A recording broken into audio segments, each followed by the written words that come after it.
Hey guys, Nick Normandin, CrossFit EXP, Coaching Development Lesson 1. The three main categories of coaching a great class, broken down into great coaching, prepared, and fun. So I came up with about 10 elements that I think are part of the biggest part of the puzzle for coaching a great class. Starting with great coaching is your presence. Do you have command of the room? Do you look like a leader? Do you have good posture? Are you engaged for the hour and really look the part and walk the walk as you're coaching that hour? So having a presence in the room as being the leader is kind of helpful.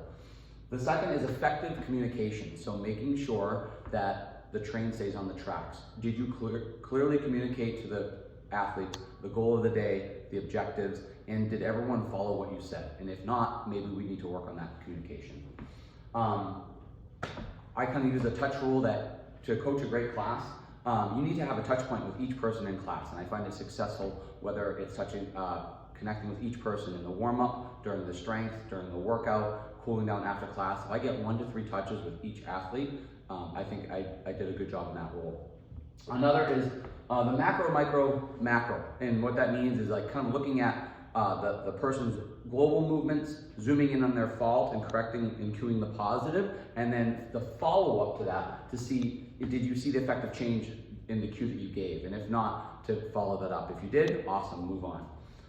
Moving on to being prepared, a big timeline here is creating a realistic timeline, all right? So sometimes it looks better on paper than it does as it plays out. So being realistic with transitions, communication, athletes moving throughout the room is a big part of that, and running a class on time. Scaling, being prepared for class with knowing what the movements are, what type of athlete is going to be in your class, and even the extremes of coming up with an upper body extremity or lower body extremity substitution is really important, and being prepared for who's going to come into your class that day.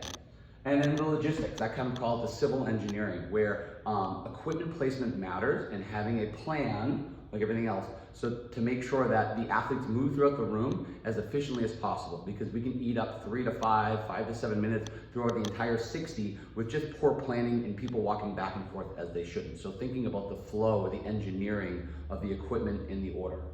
And then the fun. Our CrossFit name is CrossFit EXP, that comes from experience, giving people a journey throughout the hour, right? Something that they can't get on their own. Working in a group, having this kind of low to high rise within their journey here, and all kind of drops off after the workout ends. So making sure that this class is an experience for them.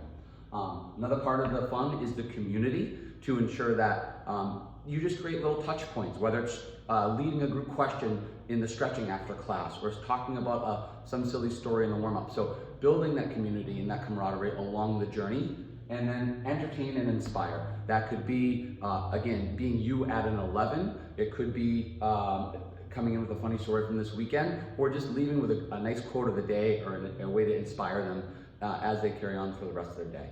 The 3 things I want to work on, or kind of zoom in, is effective communication. I tend to be a little bit wordy, so I want to be clear and concise like a GPS monitor.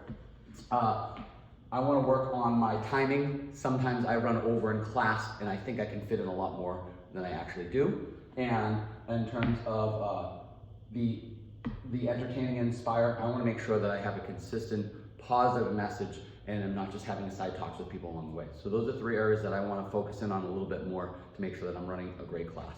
All right.